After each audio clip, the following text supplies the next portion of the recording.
years after Utah first started regularly inspecting teen treatment facilities, the bill's sponsor says too many kids have died and they need to do more. Senator Mike McKell now wants to add additional independent oversight here of that industry. KSL investigator Courtney Johns joins us right now to explain what other steps in this bill would actually be required. Yes, well, we have been asking the state for months to confirm how many kids have died in these facilities since 2021. Now, State Senator Mike McKell says that number is at least at 7, a sign that we are not doing enough to protect these kids. I love you. This is how Katie and Josh Silvers want you to remember their son, Baruch Silvers. He was a blessing and he was a gift. Hooked on the feeling. Loved good food, good music, and his family. He was so much more than this. So much more than where he died. Baruch was treated for issues with drugs, alcohol, and unresolved childhood trauma at Discovery Ranch for almost 7 months last year. After his death, his parents say they learned the facility knew their son was suicidal and told his therapist about a plan similar to the way he died. I didn't know he was struggling. I had just redone his room.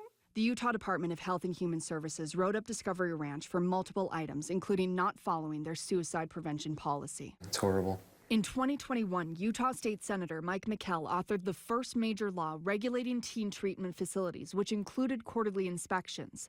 Since then, at least 7 children have died inside these facilities. I'm not okay with where we're at. Now he has a new priority bill, SB 297. It creates an ombudsman who would investigate complaints.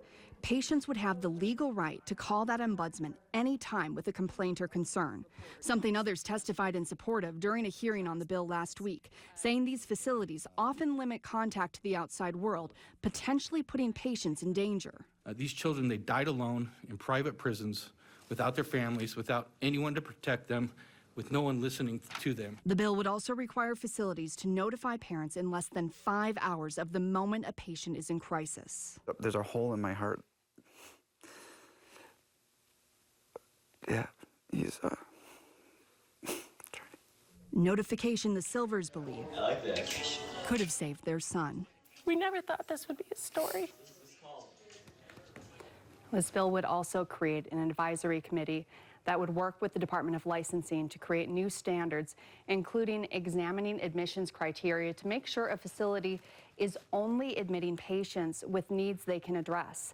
That bill is now on its way to the full Senate for a vote. Were the thoughts going to the Senate that it will pass, or have you heard anything? Well, with the committee, it passed unanimously, although there were some people who spoke out against it.